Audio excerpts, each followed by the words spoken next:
যাই হোক মাগো ফোন করেছি তা চৈতনধারী কীর্তনিয়াটা আমায় বলল কত, বলে 90,000।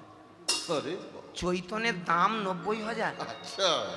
ভেবে দেখবেন রামকৃষ্ণ ঠাকুর, বিবেকানন্দ, অনুকূল ঠাকুর, বালক ব্রহ্মচারী, ঋষি অরবিন্দ, ওঙ্কারনাথ, নেতাজি, চৈতন্য মহাপ্রভু, যাদেরকে আমরা ভগবান বলি, দেশপ্রেমিক বলি, ভালোবাসার দেশকে যারা ভালোবাসে তাদের সমাধি হতো, সমাধি হয়েছে, হয়নি বাবা? দিনের পর দিন তারা বসে থাকতে পেরেছে কেন?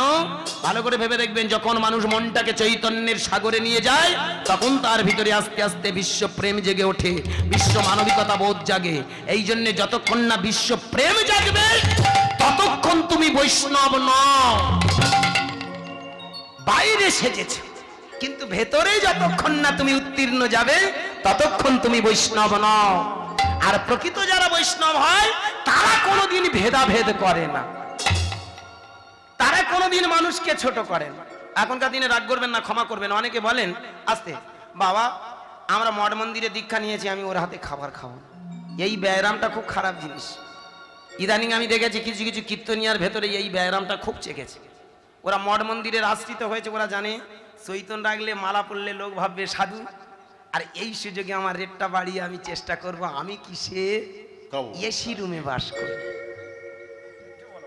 একটা চৈতনধারী কীর্তনিয়াকে ফোন করেছি, বাবা আমাদের হরিবাসরে একবার হরিনাম করে যাবে না বাবা? অনেক আশা, আপনার মতো একটা ভক্তের পদরজ পাবো, কৃপা করে আপনারা আপনি একবার আমাদের হরিবাসরে আসুন, দুবার আসতে হবে না, শুধু একবার চান্স দিন, আপনার মুখের কথাগুলো শুনবো, ভক্তদের শোনাবো।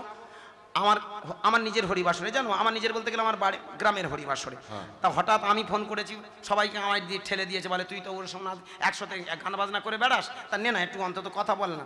তা আমি বলি আচ্ছা ঠিক আছে বলছি। যখন দেখি আমি বলি বাবা ঠাকুর আমি একটু গান বাজনাও করি, একটু ছোটোখাটো কীর্তনিয়া, দয়া করে আমাদের হরিবাসরে একবার চান্স দাও। মাগো সেই চৈতনধারী কীর্তনিয়াটা আমার ফোনটা ধরে বলে কি করা হয়? আমি বলি আমিও একটু ছোটোখাটো চিটিং বাজ। মাইরি বাবা বলো মা কম টাকা নেই বলে বড় চিটিং বাজ বলবেন না, আমি ছোটোখাটো চিটিং বাজ, আমি একটু ছোটোখাটো। হ্যাঁ মা বলো মা, আপনাদের স্বামীগুলো ইনকাম করে 500 টাকা ইনকাম করতে কাল ঘাম ছুটে যাচ্ছে না? 1000 টাকা ইনকাম করা মানে খুব হলো, 2000 টাকা যদি হয় মানে হাই, 3000 টাকা হলে আরো হাই, কিন্তু যদি 5000 টাকা হয়? আমার বউ এই জন্য গর্বের সঙ্গে বলে আমার স্বামী কীর্তনিয়া। আমি বলি দেখিস পাটা যেন মাটিতে থাকে, যেন আকাশে যেন উড়িয়ে ফেলিস নি, হাত দুটো যেন ডানা বানিয়ে ফেলিস নি, তাহলে খবর খারাপ। হ্যাঁ, কারণ ভগবান দিয়ে ধন বুঝে মন ভরে নিতে কতক্ষণ, কি বাবা আজকে দিয়েছে কত চেল্লাচ্ছি, কয়েক সেকেন্ডের ভিতরে ভুলিস্বাদ করে দিতে পারে। দেনেওয়ালা সে নেনেওয়ালা সে। ভক্তমণ্ডলী যাই হোক মাগো ফোন করেছি তা চৈতনধারী কীর্তনিয়াটা আমায় বলল কত, বলে 90,000। চৈতনের দাম 90,000। না না তোমরা নিরামিষ খাচ্ছ, চৈতন রাখতেছো বলে তোমাদের এত দাম কি করে হয়? ঠিক। আমাকে বললো টাকাটা কি আর আমি এমনি নিচ্ছি, আমার আশ্রম আছে। আমি বলি বাবা তোমার আশ্রমটা আগে না গরিব দুঃখী আগে? প্রশ্ন না, আমার আশ্রমে প্রতিদিন সেবা হয়, নরনারায়ণ সেবা হয়। আমি বলি মানুষের রক্ত চুষে আর নরনারায়ণ সেবা করার কোনো মানে আছে? হ্যাঁ বলুন, এদিকে গরিব মানুষগুলো খেতে পায় না হরিবাসর বন্ধের পথে, আর ওরা ওদিকে আশ্রম ঠেকাচ্ছে। ভগবান আসবে ভগবান ভাসবে। আমি বলবো পা দুটো জড়িয়ে ধরে প্রয়োজন নেই। কেন এই কথাগুলো বলি, বড় দুঃখ। আবার কি জানেন, বলে দেয় বাবা আমরা ওখানে সেবা করব, ওমা মায়েরা ওখান থেকে সব আসবে। এই সেদিন দেখলাম হুগলির একটা কীর্তনিয়া, সেদিন দেখি গোমা হাঁড়ি কুড়ি দেখি সব হরি সেই গাড়ির মাথার ওপর, হায় দেখি চচ্চড় করে নেমে আসতেছে হাঁড়িগুলো কড়াগুলো। আমি বলি কি ব্যাপার হলো, হাঁড়ি কুড়ি চচ্চড় করে নেমে আসে কেন? বলে ওরা এখানকার কোনো কারুর হাতে খাওয়া চলবে না, হ্যাঁ ওরা মোটামুটি রান্না করে খাবে। খুব ভালো কথা। আমার এসে এইবার শুধু বলে বাবা ঠাকুর দাও আমাদের বিধি ব্যবস্থা করে দাও, আমরা আলাদা খাবো। মাগো একটা বুড়ি কি কষ্ট করে গোমা চাল করে রেখেছিল, বুড়ি বলে বা যাই হোক বৈষ্ণব সেবা হবে, তুমি এক কাজ করো বাবা আমার এই চাল কটা তুমি নাও। আমার চাল দিল, আলু দিল, সব দিল। ভালো করে ভেবে দেখুন সংসারী মানুষ কত মুখ পুড়িয়ে পুড়িয়ে চাল বের করা বলুন তো? হাঁড়ি কোনোদিন পুড়িয়ে চাল বের করেছেন তো আপনারা গ্রামের মানুষ? আর বলবো কি, চাল ওই যে ধানের ভিতর থেকে মাল বের করতে না কাল ঘাম ছুটে যায়। একবার পোড়াও রে, কাঠ পোড়াও রে, সিদ্ধ করো রে, আবার ওটা জলের ভিতরে চুবাও রে, আবার টেনে বের করো রে, আবার সেদ্ধ করো রে, আবার রোদে শুকাও রে, তারপর আবার মেশিনে নিয়ে যাও রে, চাল বার করো রে, তবে মাল বেরোবে। বলুন সেই মালটাই এত কষ্ট করে সংসারী মানুষ বের করলো, আর পট করে এসে বললো আমরা বৈষ্ণব, আমরা মাগো ওই মেয়েটার হাতে রান্না খাবে না। বলুন আপনি রান্না করে দিন, খাবে না। আপনার ঘরের আলু, আপনার ঘরের চাল, আপনার ঘরের ডাল, সেটা সব লাগবে, কিন্তু আপনার হাতে রান্না খাওয়া চলবে না। এটা আবার কি চৈতন্য মহাপ্রভু কোন জায়গায় লিখে গেছে, নাকি নিজেরা লিখে লিখে কাঁড়ি করেছো? বাবা এ ব্যবসাটা বন্ধ করে দাও, আর সনাতন ধর্মের এই সর্বনাশটা করো না। চেষ্টা করো মানুষকে ভালোবাসা, সব থেকে বড় কথা। আস্তে, আমি সেই যে নায়ের পক্ষ থেকে বললাম বাবা তা ওই হাঁড়ি কুড়ি চচ্চড় করে নামলো, ওদের চাল নামবে কখন, ওদের আলু নামবে কত? বল কেন আমাদের এখান থেকে চাল আলু দেওয়া হবে না? এটা বড় অন্যায়। সব সময় মাথায় রাখতে হবে মানুষকে ভালোবাসো, মানুষের প্রতি কর্তব্য করো, মানুষের প্রতি শ্রদ্ধা করো, নিজেকে বাহাদুরি কেনার জন্য বৈষ্ণব সাজিও না। ভেবে দেখবেন ধর্ম মানে আলাদা নয়, ধর্ম মানে ধরে রাখা। একে অপরের প্রেম প্রীতি ভালোবাসা দিয়ে যদি আমরা বুকে জড়িয়ে ধরতে পারি তবেই তো সাধক।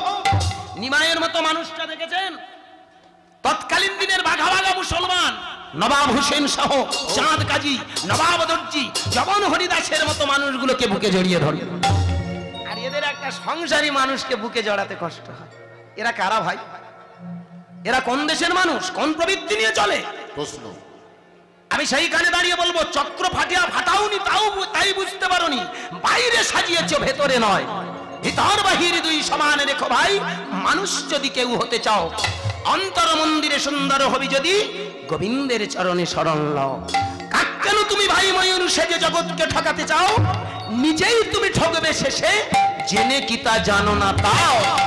মানুষ যদি কেউ হতে চাও, মনে করো তুমি ভাই ধর্মের ভাই লুকিয়ে চলবে বুদ্ধিহীন, উপরে একজন মানুষ আছে ভাই জানছে সারা নিষেধে। বিবেক বলিয়া দেয় সাধু কি শয়তান। আমি বলে দিতে পারি আমি কি, আমি মানুষ ঠকাতে পারি, কিন্তু আমাকে ঠকানোর জন্য বসে আছে একজন। এই জন্য পা দুটো জড়িয়ে ধরে বলবো বাবা ক্ষমা করবেন, ইনসাল নয়। যদি অনেকে বলতে পারেন বৈষ্ণব নিন্দা, যত পাপ হবে কথা দিলাম। ওই দিন ক্যামেরা অন দা স্টেজে দাঁড়িয়ে ভগবানের দিব্যি, আমার মরা বাপের দিব্যি, যদি কোনো পাপ হয়, বৈষ্ণব নিন্দার যদি পাপ হয় আমার মাথায় আসুক। এটা নিন্দা নয়, এটা সমালোচনা। পাপ নিতে রাজি আছে, চ্যালেঞ্জ। এই হরিবাসর দাঁড়িয়ে আমি মাত্রা নিয়ে কথা বলি, সেইখানে দাঁড়িয়ে বলবো যদি আপনারা মনে করেন এটা পাপ হচ্ছে দিয়ে দিন, সব নিতে রাজি। কিন্তু আমি চাইবো সমাজ সুন্দর হোক। যদি আপনি বৈষ্ণব হতে চান এই চক্রগুলো ফাটান, মূলাধার থেকে টেনে নিয়ে এসে রাধা শক্তিটাকে টেনে নিয়ে এসে আপনি চলে আসুন স্বাধিষ্ঠানে। স্বাধিষ্ঠানে যেদিন নিয়ে আসবেন দেখবেন আপনার সবকিছু মেনটেন্স, কামনা প্রবৃত্তি আস্তে আস্তে নিবৃত্তির পথ ধরবে। আস্তে আস্তে দেখবেন আপনার ভিতরে চলে আসবে মণিপুরে, আস্তে আস্তে চলে আসবে অনাহত বক্ষস্থল, আসবে বিশুদ্ধ, আসবে তোমার ভিতরে আজ্ঞা চক্র। যেদিন তুমি চোখ ফুটে দেখবে সেদিন একবার কৃষ্ণ বলবে, কাঁদবে কৃষ্ণ। দেখবেন যারা প্রকৃত ভক্ত হয়, মহার মন্দির আশ্রমে যেতে হয় না, তোমার মন্দিরটাকে রিসার্চ করো, একবার কৃষ্ণ বলো, কৃষ্ণ, তোমার ভিতরে সারা শরীরে শিহরণ জেগে যাবে। কৃষ্ণ বলো, সাথে সাথে তোমার ভিতরে একটা লোমহর্ষণ হবে। আর এই লোমহর্ষণের সাথে সাথে তুমি দেখতে পাবে তোমার দুটো নয়ন দিয়ে ধারা বইবে। যেদিন দেখবে তোমার নয়নে ধারা বইবে, এই কৃষ্ণ নামের ধারায় দেখবে তোমার ভিতরে সব প্রবৃত্তি দূর হয়ে যাবে, কুপ্রবৃত্তিগুলো সরে গিয়ে তোমার ভিতরে জেগে জেগে উঠবে শুভ শক্তি, যার নাম বিবেক। আর বিবেক যখন জাগ্রত হবে সবাইকে তুমি দেখবে সবাই আমার আপনজন। তাই তো নদিয়ার নিমাই তার ভিতর বিবেকটাকে জাগ্রত করে অচণ্ডালে প্রেম দানিল, অচণ্ডালে প্রেম দানিল, অচণ্ডালে প্রেম দানিল, নিজে কাঁদল সবার কাঁদাল, অচণ্ডালে প্রেম দানিল, নিজে বলিয়া সবার বলা, অচণ্ডালে প্রেম দানিল, কৃষ্ণ নামে পাগল হয়ে গেল, হরি নামে পাগল হল,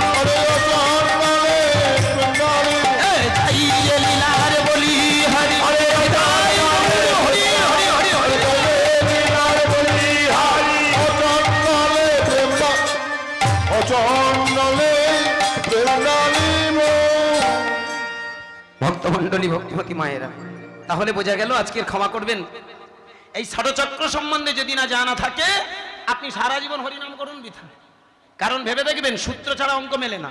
কি এখানে দেখবেন আমরা যারা একটু অঙ্ক টঙ্ক ভালোবাসি, লেখাপড়াতে করেছেন আপনারা, অঙ্ক ভালোবাসেন, অঙ্কের একটা সূত্র আছে, a + b হোল স্কয়ার সূত্র কি? a square + 2ab + b square. a - b whole square সূত্র কি আছে? a square - 2ab + b square. এই যেমন সূত্র আমাদের জানা হলে অঙ্কটা মিলবে।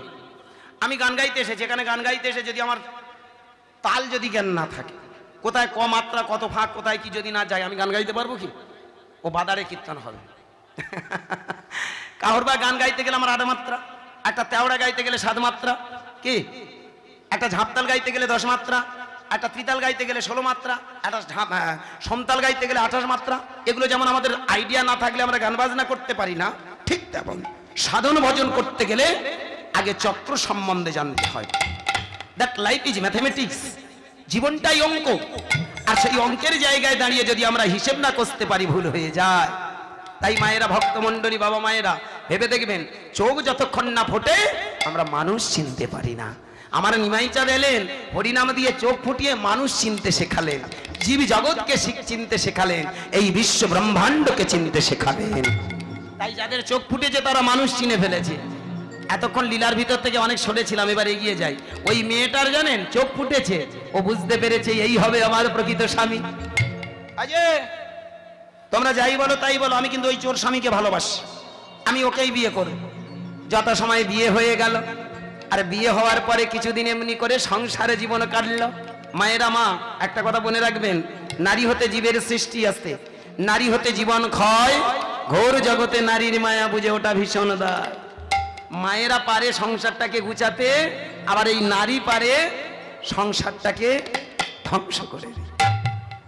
পৃথিবীতে নারী শক্তিটা এমন একটা বড় শক্তি বলে বোঝানো যাবে না। দেখেছেন মেয়ে একটা যদি জন্মায়, কোনোদিন শাঁখের ফুঁ দেওয়া দেখেছেন? অনেকে জোর করে দেয়, কিন্তু লিগ্যালি মেয়ের যখন একটা মেয়ে হয় কেউ শাঁখের ফুঁ দিতে চায় না, কিন্তু একটা ছেলে হলে শাঁখের ফুঁ দেয়। আমরা কোনোদিন ভেবে দেখিনি কেন দেয়া হয়। আমার গুরুজি, তার চরণে প্রণাম জানাই, আমার শ্রদ্ধেয় তত্ত্বের গুরু, তর্জার গুরু, কবিগানের গুরু গোপালবাবুর কাছে। গোপালবাবুর কাছে আমি একদিন প্রশ্ন করেছিলাম, বাবা একটা মেয়ে হওয়ার সাথে সাথে কেউ তো শাঁখের ফুঁ দিতে চায় না, কেন? মেয়ে হয়েছে বলে নাকি? ও মেয়ে পরের বাড়ি চলে যাবে, টাকা পয়সা ঝেড়ে চলে যাবে, ওই জন্য না। বলে সেই যখন ঝাড়তে এসেছিস বাপের তো ঝেড়ে চলে যাবি, তো শাঁখ বাজিয়ে কি হয়, এই জন্য তো নাকি?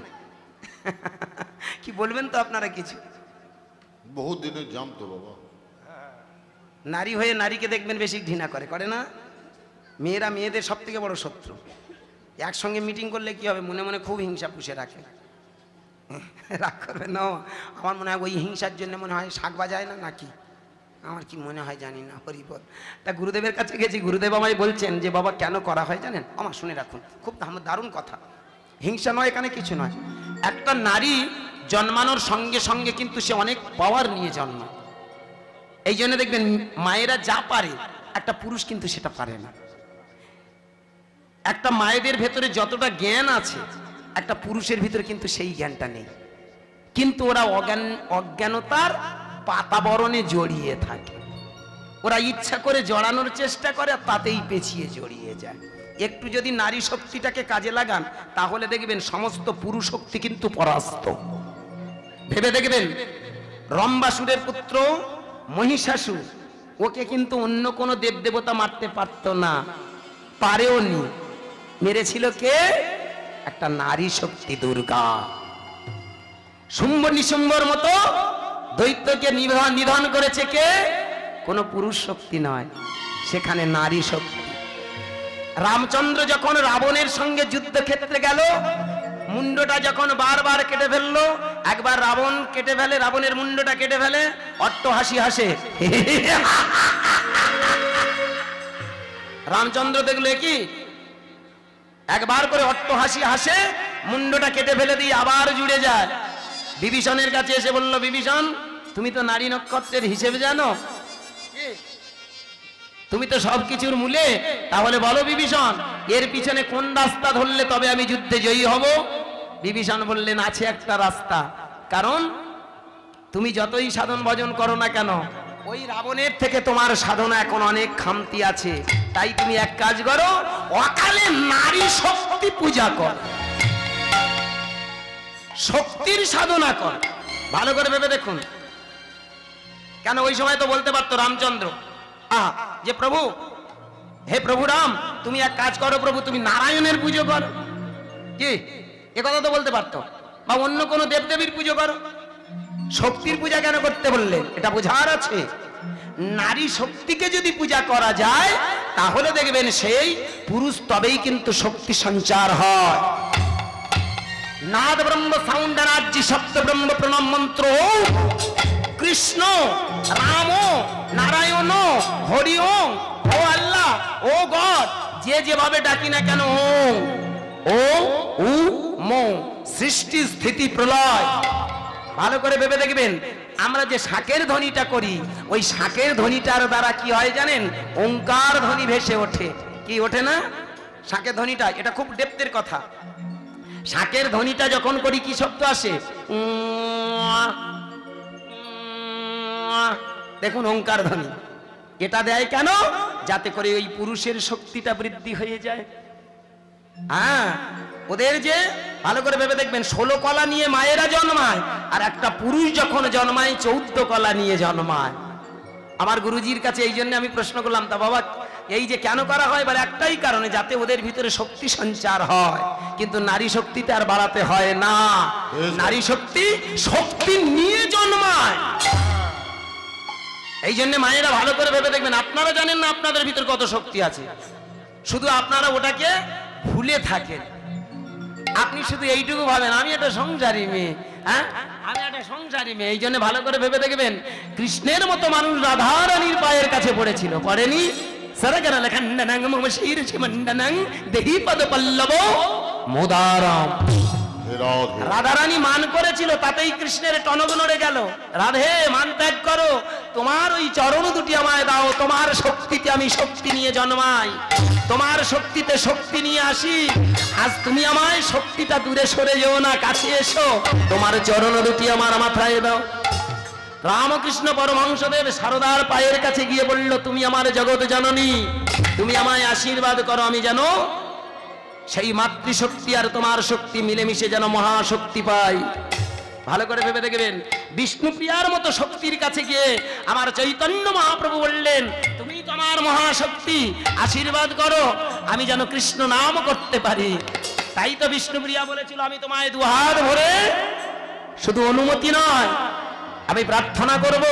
আজ থেকে সবাইকার বলবো, তোমরাও বলো, ভজ শ্রী কৃষ্ণ, কহ শ্রী কৃষ্ণ, লহ শ্রী কৃষ্ণের নাম রে। ভজ শ্রী কৃষ্ণ, জপ শ্রী কৃষ্ণ, লহ শ্রী কৃষ্ণের নাম রে। যে জন শ্রী কৃষ্ণ ভজে, সে হয় আমার প্রাণ রে। যে জন শ্রী কৃষ্ণ ভজে, সে হয় আমার প্রাণ রে। যে জন শ্রী কৃষ্ণ ভজে, সে হয় আমার প্রাণ রে। যে জন শ্রী কৃষ্ণ ভজে, সে হয় আমার প্রাণ রে। ভজ শ্রী কৃষ্ণ, কহ শ্রী কৃষ্ণ, লহ শ্রী কৃষ্ণের নাম রে। ভজ শ্রী কৃষ্ণ, জপ শ্রী কৃষ্ণ, লহ শ্রী কৃষ্ণের নাম রে। জয় জয় শ্রীকৃষ্ণ চৈতন্য মহাপ্রভু কি, তাই চাঁদ কি, হরি নাম কি, আপন আপন গুরু কি, মহাপ্রসাদ কি, হরি সভা কি। এইবারে জেনে নেব ওপারের অবস্থাটা কি। ভক্তমণ্ডলী, আমার ভক্তিমতী মায়েরা, সেই মেয়েটা ঠিক করে ফেললো, ওই লোক আমার চাই। চোরকে বিয়ে করে বসলো, দিন কেটে যায়, রাত কেটে যায়, কিছুদিন পরে ধীরে ধীরে এইবার মেয়েটা শুরু করলো, স্বামী গো তোমার পায়ে ধরে মিনতি করি, স্বামী গো তোমার পায়ে পড়ি, একবার তুমি লাইনে ফিরে এসো। দেখেছো বাবা, আমার মা কি সুন্দর গুছিয়াতে শুরু করেছে, সংসারটা কিভাবে গুছাচ্ছে দেখুন। বাইরে সংসারে যেমন গুছায়, তেমনই এই সংসারটাকে গুছিয়ে দিতে পারে। এই যে তুমি আজ থেকে ওইসব চুরি করা বন্ধ করে দাও। আমি কথা দিচ্ছি, বনের ফল পেড়ে খাবো, বনের শাক ছিঁড়ে নিয়ে এসে সিদ্ধ করে খাবো, কিন্তু তোমার ওই চুরি করা বস্তু আমার প্রয়োজন নাই। না না, এইসব মেয়ে থাকে মা, যা যা করে আনতে যে খা না, তুই ভালো মন্দ খা না। হ্যাঁ, এখনকার মায়েরা ওইসব দিকে তাকায় না, কি বলুন? বেশিরভাগ 95% এখন বলে দেখ আমার স্বামীর ইনকামটা, সে চুরি করুক, দাড়ি করুক, ফেরাপ করুক, ফকুরি করুক, কার 5 দিক দেখার দরকার নেই, আমার কানের গয়নাটা দরকার, আমার গলার হাতটা দরকার। কি না, এই কলের মেয়ে এসব বিচ্ছিরি গল্প নয় মা, এসব গল্প শুনলে আমাদের কিরকম মনে হয়, এসব মেয়ে ছিল না গো মা, অবুঝ, বলে আমার কিচ্ছু লাগবে না। তুমি ওই চুরি করা ছেড়ে দাও, গাছের পাতা সিদ্ধ করে খাবো, বনের ফল বেড়ে খাবো। ধীরে ধীরে হরিদাস বলে উঠলো, তুমি কি ভেবেছো? ছোটবেলা মাকে হারিয়েছি, বাবাকে হারিয়েছি, মানুষের কাছে দরবারে গিয়ে আমি ভিক্ষা করে বলেছিলাম আমাকে তোমরা এক মুঠো অন্ন দাও, দেয়নি, তাই তো আমি আর চোর বনেছি বলতে পারো। এছাড়া তো আমি আর কোনো রাস্তা জানি না, চিনি না। সবাই জোর করে তোমার সঙ্গে আমার বিবাহ বন্ধনে আবদ্ধ করেছে, কিন্তু না, চুরি ছাড়া আমি কিছু জানি না, চুরি ছাড়া আমি স্বামী গো, চুরি ছাড়া কি আর অন্য পথ অবলম্বন করা যায় না?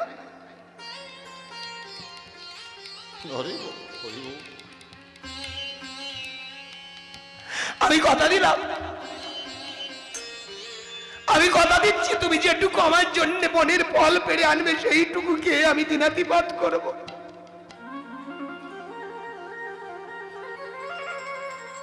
ভক্তিমতী মায়েরা, ভক্তমণ্ডলী, কাঁদতে কাঁদতে স্বামীর পা দুটো জড়িয়ে ধরল, কিন্তু সেইখানে দাঁড়িয়ে আমার সেই হরিদাস বলল, আমি অসহায়, পারবো না, পারবো না পদ্মা, তোমার কথা। কেন পারবে না? কেন পারবে না বাবা? আমি স্ত্রী হয়ে যদি মেনে নিতে পারি, তুমি তুমি কেন পারবে না বলো না? আমরা কি পারি না? বনের ফল পেড়ে আমরা ওই বনের পাতাগুলো সিদ্ধ করে খেয়ে আমরা কি গোবিন্দের চরণ পূজা করতে পারি না? হরিদাস কাঁদতে কাঁদতে বলে উঠল, জানো আমি জীবনে তো চেষ্টাই করেছিলাম সৎ পথে চলবো, সৎ পথে বাঁচবো, কিন্তু আমার জীবনটা সেই দিকে টেনে নিয়ে গেছে, তাই তো আজ আমি চোর বনে গেছি। সবাই আমার রিমার্কের এক জায়গায় রেখেছে আমি চোর, সবাই জানে আমি চোর। তাই শোনো, তোমার কোনো কথা আমি রাখতে পারবো না, চলে যাও। স্বামী যখন বেরিয়ে গেল, মেয়েটা ঠাকুর ঘরে ঢুকলো। আমি কি তোমার চরণের দাস হতে পারবো না ভগবান?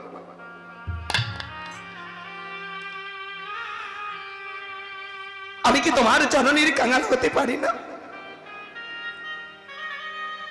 আমি শুধু তোমার কাছে এইটুকু প্রার্থনা করি ভগবান,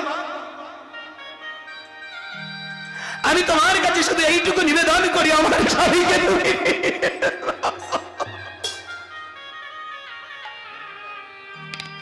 আমার স্বামীকে যেন আমি সৎ পথে ফিরিয়ে আনতে পারি। তুমি রাস্তা বলে দাও ভগবান।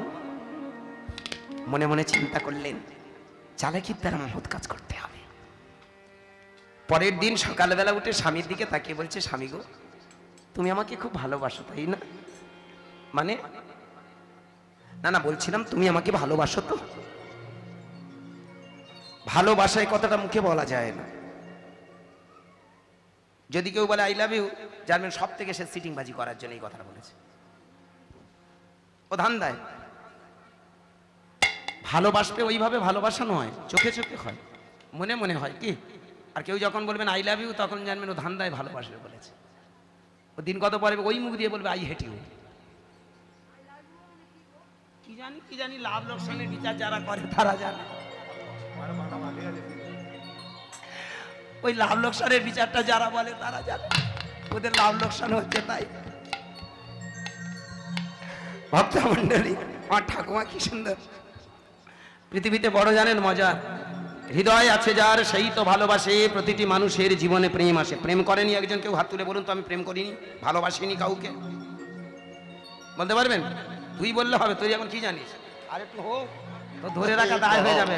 আগে তো তুই ফোন কিনবি, পরের দিন থেকে চ্যাট করা শুরু করবি, তারপর মেসেঞ্জারে লাইন দিবি, ও তো হাত তারপর তুলেছে। ফেসবুক আর ইউটিউব, তোর নাম ফেটে যাবে। ও তো হাত তুলেছে রে বাবা। হ্যাঁ।